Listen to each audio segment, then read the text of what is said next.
कारक सूत्र परीक्षोपयोगी दृष्टि से चाहे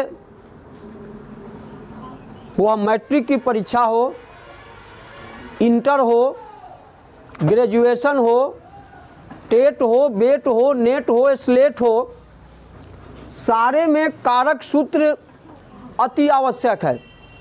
जब तक कारक सूत्र का ज्ञान अगर नहीं होगा तब तक अनुवाद बनना संभव नहीं है। मान लीजिए कि अगर संस्कृत में वाक्य अगर हो कि वह आँख से काना है, आँख से,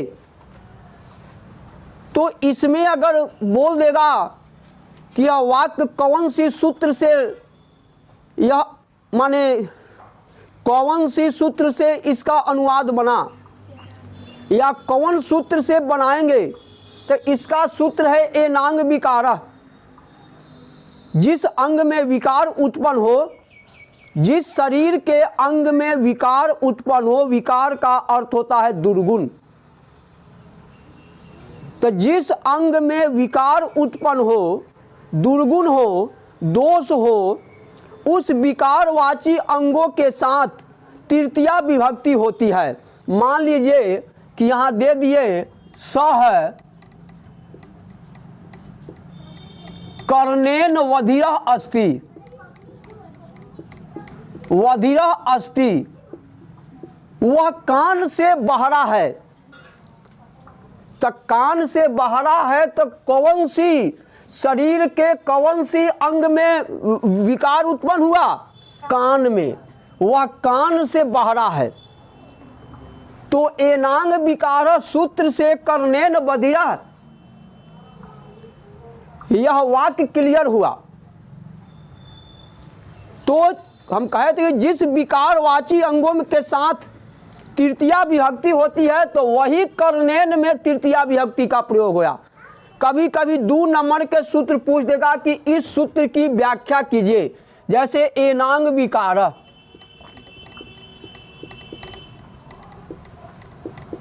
एनांग विकारः,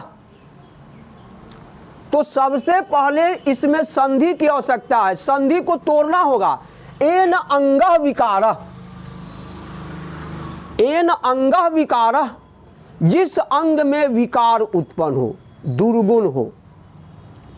जैसे कोई कहता है अरे कान से बहरा हो गया है, तो कर्णेन बधिरः, तो इसमें कह दीजिएगा कि एनांग विकार सूत्र से यहाँ पर कर्णेन में तृतीया विभक्ति का प्रयोग हुआ।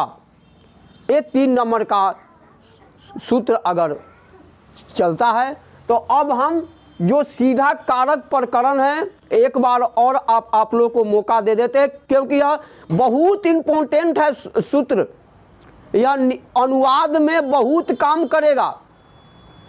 अगर जिसके पास लट लकार, लंग लकार, लोट लकार, लिट लकार, विधि लिंग का अर्थ याद नहीं है और प्रत्यय पर अगर चाहेगा तो प्रत्यय पर अनुवाद बना सकता है।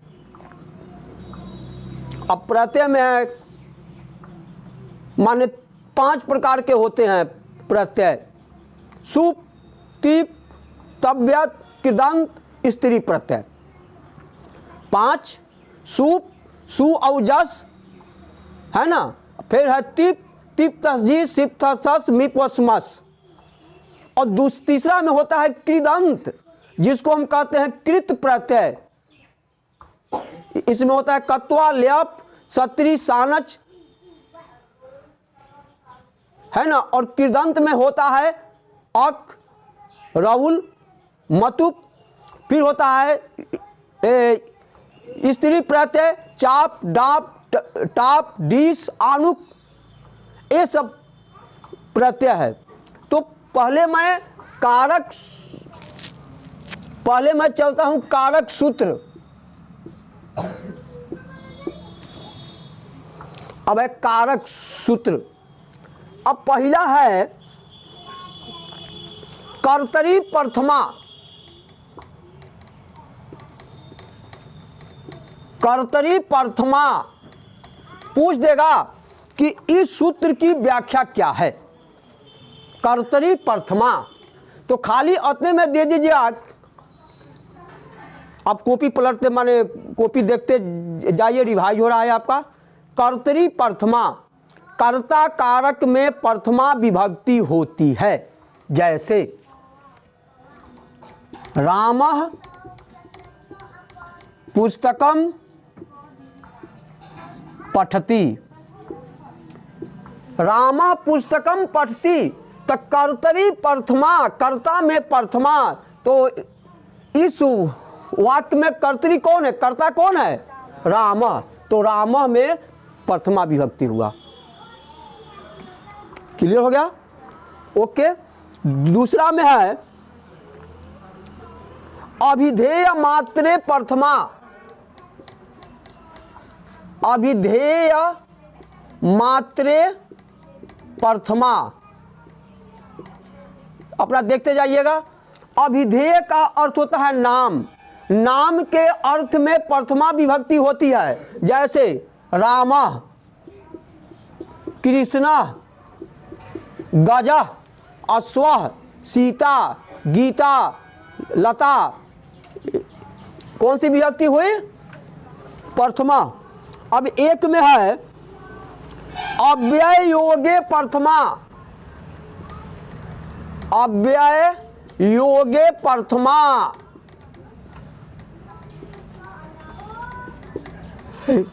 यह सूत्र जानकारी के लिए अति आवश्यक है। अव्यय योगे प्रथमा, अव्यय के अर्थ में प्रथमा विभक्ति होती है। अव्यय किसे कहते हैं, अव्यय जिसका कोई रूप लिंग वचन विभक्ति के अनुसार कोई परिवर्तन न हो, वह ज्यों का त्यों रह जाए, उसे हम कहेंगे अव्यय। जैसे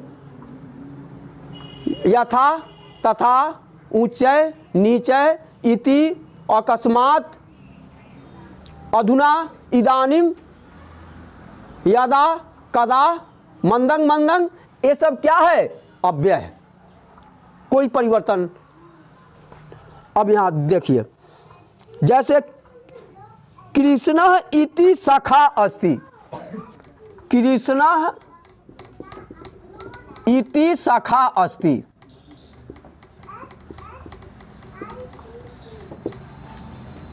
यहां कहां है अव्यय, कौन अव्यय है इसमें, इति। चाहे मोहनः इदानीम पठति, मोहन इस समय पढ़ता है। अधुना पाटलिपुत्रम गमिष्यति, वह आजकल पटना जाएगा। संप्रति मोहना गृहात् आगच्छत, मोहन आजकल घर से आया। तो क्या है, ये हो गया इति। अब है उक्त कर्मणि प्रथमा, अगला है उक्त कर्मणि प्रथमा। अब देखिए, अगर हमें कर्तृवाच्य में अगर बनाना है, कर्तृवाच्य से कर्मवाच्य में जाना है, जैसा कि पता है कि वाच्य 3 प्रकार के होते हैं, कर्तृवाच्य, कर्मवाच्य, भाववाच्य। जैसे वॉइस में आप लोग पढ़ते हो एक्टिव वॉइस और पैसिव वॉइस, ठीक है ना। उसी प्रकार कर्तृवाच्य में कथी होती है, कर्ता में कर्ता की प्रधानता होती है, और कर्मवाच्य में कर्म की प्रधानता होती है। तो इसमें है कर्मवाच्य के कर्म में प्रथमा विभक्ति होती है। अब यहां देख लो, जैसे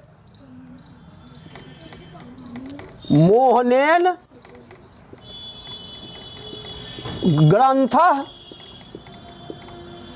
पठितव्यः, मोहन के द्वारा ग्रंथ पढ़ा गया। तो मोहन के द्वारा कर्ता में तृतीया विभक्ति, पठितव्य, पठ जोड़ आ गया तव्यत प्रत्यय। जब पढ़ाएंगे तो तव्यत, अनियर, केलिम, पचेलिम, रियत, ये सब क्या है, प्रत्यय है। और ग्रंथ में आ गया प्रथमा विभक्ति, माने ये हो गया कर्ता, ये हो गया कर्ता, ये हो गया क्रिया और ये हो गया कर्म। तो हम बताते हैं कि कर्मवाच्य में, कर्ता के कर्मवाच्य के कर्म में प्रथमा विभक्ति का प्रयोग हुआ। तो यहाँ कौन सी है, ग्रंथ में कौन सी है, प्रथमा विभक्ति। जैसे बालका बालकौ बालका, ग्रंथ ग्रंथौ ग्रंथा, माने 3 प्रकार के इसमें होते हैं। पुल्लिंग में देव के समान, बालक के समान, ग्रंथ ग्रंथौ ग्रंथा। स्त्रीलिंग में नदी के समान, नदी नदौ नद्य। और नपुंसक लिंग में फल के समान, फलम फले फलानी। अगर वही तक मोहन के द्वारा जल पिया गया तो मोहनेन जलम पातव्य हो जाता।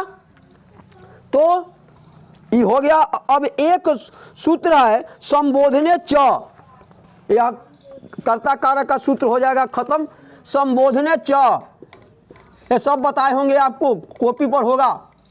संबोधने च, अब यह सूत्र है संबोधन में प्रथमा विभक्ति का प्रयोग होता है। कौन सी विभक्ति का प्रयोग हुआ है, प्रथमा। जैसे भो राम, हे राम, अत्र आगच्छ। अब यहाँ पर देख लीजिए, भो राम अत्र आगच्छ, हे राम यहाँ आओ,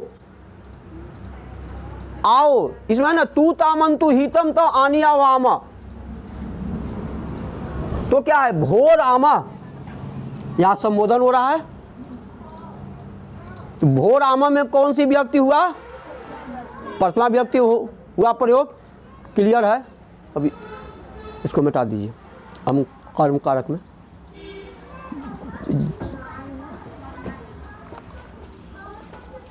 कर्म कारक दूसरा माने सूत्र क्या है, कर्म कारक। अब है कर्मणि द्वितीया, पूछ देगा कि इस सूत्र का क्या तात्पर्य है। 2 नंबर के व्याख्या पूछ देगा कि कर्मणि द्वितीया, कर्म कारक में द्वितीया विभक्ति होती है। जैसे मोहनः चंद्रम पश्यति, मोहना चंद्रम पश्यति। और कभी कभी हलंत इसमें नहीं होता है, ये हो जाएगा चंद्रम, क्योंकि यहां अगर स्वर अगर क्रिया का धातु आए तो अब हम उस स्थिति में हलंत लागू करेंगे। ठीक है। जैसे मोहन माने घर को देखता है तब गृहम हो जाए। लेकिन यहाँ पर अगर अ हो, आगच्छति और रोहति, अगर ये सब आए तो यहाँ पर हलन दे देंगे। इसका सूत्र होता है मो अनुस्वार, मो का अनुस्वार हो जाता है। तो यहाँ पर क्या है, चंद्रम। अब कवना में द्वितीया विभक्ति हो गई, चंद्रम में। माने कर्मणि द्वितीया सूत्र से दे दिया कि चंद्रम में द्वितीया विभक्ति हुई या चंद्रम में द्वितीया विभक्ति का प्रयोग हुआ। अब है अभितः परितः सर्वथा योगे द्वितीया, अभितः परितः उभयतः, यह भी आई है, सर्वतः योगे द्वितीया।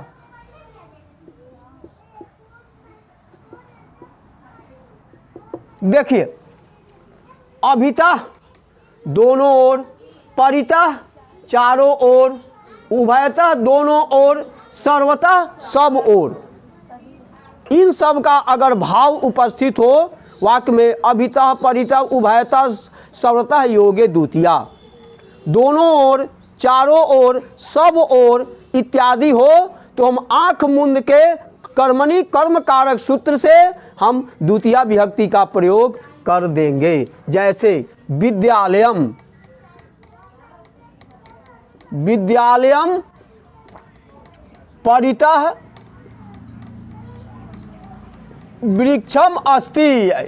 अब यहाँ देखिए, यहाँ पर आया ना अ, तो यहाँ पर हलंत हुआ ना। आलम में भी द्वितीय विभक्ति हुआ, कर्मणि सूत्र से आ गया ध्यान में कि अभिता परिता उभयता सर्वता योगे द्वितीय। अब देखिए, और जो VVI है मेन वह आपका हम काम है। अब है अधि सिंह आस्था शाम, अधि सिंह आस्था शाम करवा, अधि सिंह आस्था शाम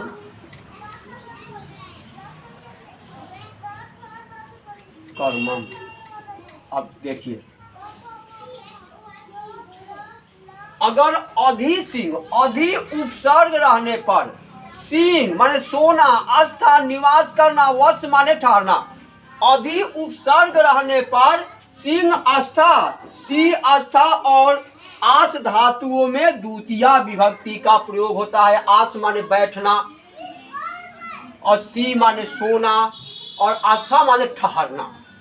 ठहरना, सोना, समीप बैठना, इस सबके अर्थ में कौन सी विभक्ति होगी? द्वितीय। जैसे सह वनम, अब है उपवसती, वह वन के समीप निवास करना है। क्या हो जाएगा? सह माने वसती, या इसको कह दो अधितिष्ठति। अब यहां देख लो, ये हो गया अधि और आस्था ठहरना हो गया, हुआ ना जी। अधि और अधि हो गया उपसर्ग, और आस्था माने ठहरना, तो तिष्ठ धातु होता है, ठहरना है ना, तो पति हो गया तिष्ठति। अच्छा या देखो, रामा सयाम, अब क्या है? अधि हो गया कति, सिंह माने सोना, तो सेते ये हो गया आत्मने पद में, दो पद होता है, ते आते अंते, से आते ध्वंग इट वहिंग वहिंग, तो ये होता है कति आत्मने पद। जब आत्मने पद का तात्पर्य है कि जब कर्ता कोई कार्य अगर करता है तो वह कार्य का फल अपने ऊपर ले लेता है। सोना, गाना, रोना, ये सब हुआ है आत्मने पद में चलता है। स्वाचर में देखना, ते आते अंते होगा इसका सूत्र। तो अब क्या है? सराम सयाम अधि सेते, कौना में द्वितीय विभक्ति हो गया? सयाम में। और अधि यहाँ पर आया अधि, और सिंह मान होता है सोना, तो हो गया सेते। आ गया समझ में? अब है क्रिया विशेषणे द्वितीय।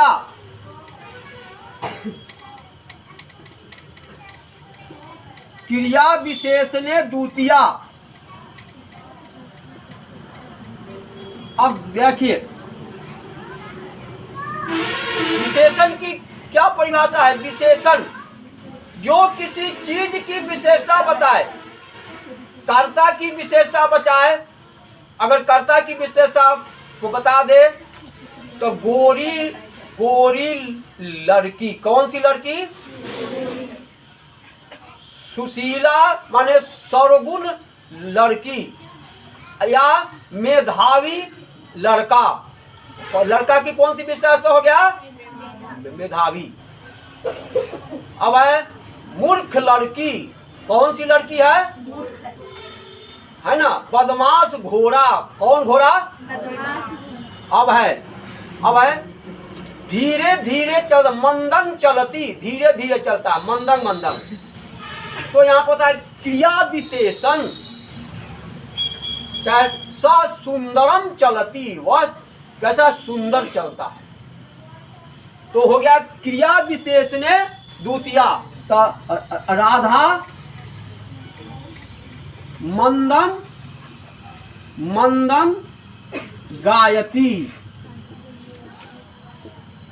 इरादा करता हो गई, गाना हुआ, क्रिया हो गया। और कैसा गाना? मंदंग मंदंग, धीरे धीरे। अब है एगो है उपाध्यांग वसह, उपान ध्यांग वसह। अब है, अब यह देखो, उप अनु अधि, उप उप अनु, अरे अनु जोड़ वाया, अन्वय संधि पढ़ाए होंगे। उप अनु अधि और आ, इन उपसर्गों के साथ अगर वस धातु आए, वसना वाला धातु आए, तो हम कौन सी विभक्ति करेंगे? द्वितीय विभक्ति। जैसे अब यह देखो, प्रीता वनम उपवसती, प्रीता वन में निवास करता है। उप आ गया और वस आया, सेटिंग हो गया।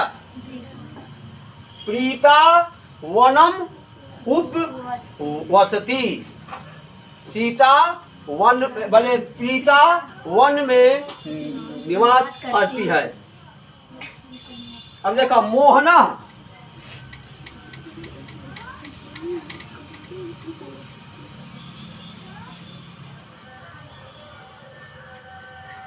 स्वर्गम, स्वर्गम अनुवसति, मोहन स्वर्ग में निवास करता है। ठीक है।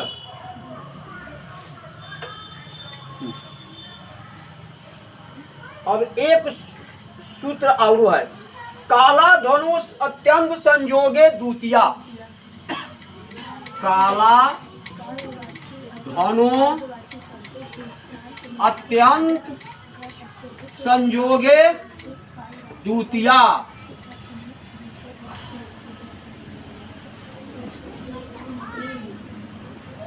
अब देखिए, काला धनुष अत्यंत संयोगे द्वितीया,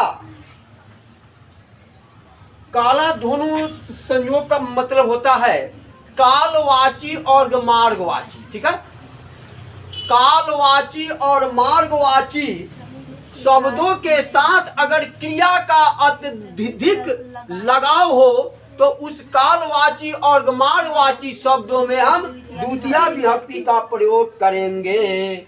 जैसे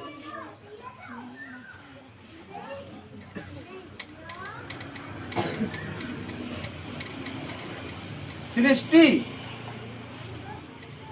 मासम व्याकरणम अपठत, सृष्टि एक महीने तक व्याकरण पढ़ी। कई महीना तक व्याकरण पढ़ी? एक महीना तक व्याकरण पढ़ी। उसी प्रकार है क्रोशम नदी कुटिला, नदी एक कोस तक टेढ़ी है। कब तक टेढ़ी है? एक कोस तक, एक कोस तक नदी टेढ़ी है। तो क्या हुआ? ये हो गया कर्ता, ये हो गया कुटिला, माने टेढ़ी क्रिया। तो क्रिया के साथ क्रोशम मार्गवाची का लगाव हो गया जी। हाँ, ओके, सूत्र काम किया। और क्या है? सृष्टि हो गई क्रिया, और सृष्टि के मासम के साथ लगा हुआ महीना भर का, सूत्र से ओके हो गया, क्लियर। कोई दिक्कत? करण कारक की क्या परिभाषा है? करण कारक है क्या? करना, कर माने कार्य, न माने शस्त्र से, अस्त्र से, शस्त्र से कोई कार्य अगर कर दो तो हो गया करण कारक। तलवार से भोंक दो तो कथी से भोंका? शस्त्र काम किया, कॉपी पर लिख डाला। कथी से लिख डाला? कलम से। ठीक है। तो करने कारक पर सूत्र होता है सहारते तृतीया ये नाम विकार। ठीक है। सहारते तृतीया प्रकृत्या दिव्या उपसंख्या नाम ये सब सूत्र है। तो एक सूत्र है करने तृतीया।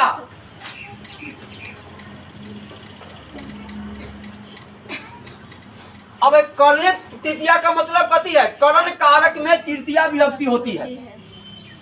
करण कारक में कौन सी विभक्ति होती है? तृतीया। जैसे स है कलमेन लिखती,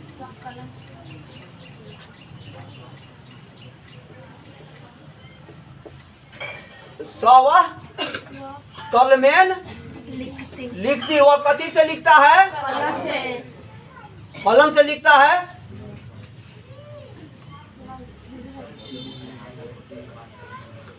अब है सहारते तृतीया।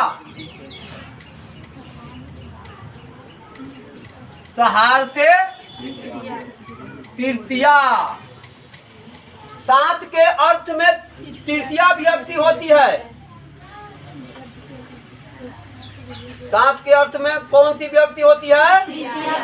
तृतीया। जैसे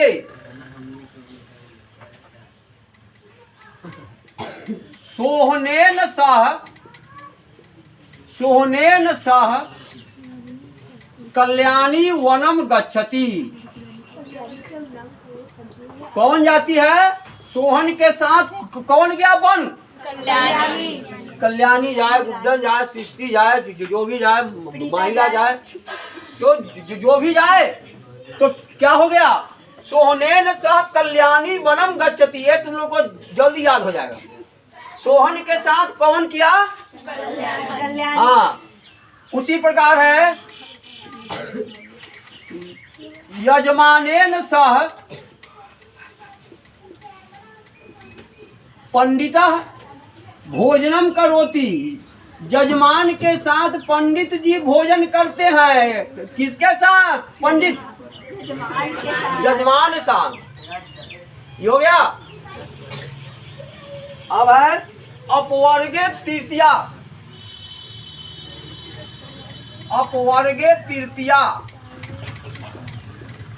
अब देखिए अपवर्ग का अर्थ होता है क्या? अपवर्ग। अप ऐसे गाड़ी में ना होता है up down up down up down,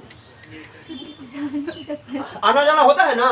उसी प्रकार अपवर्ग तृतीया कार्य की समाप्ति हो गई और फल की प्राप्ति हो गई।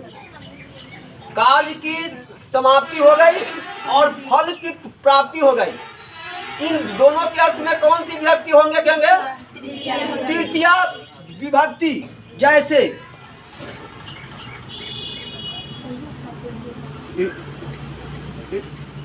रीता पुरुषेन कथाम और कथयत। माने रीता एक कोस तक कथा कही है ना। या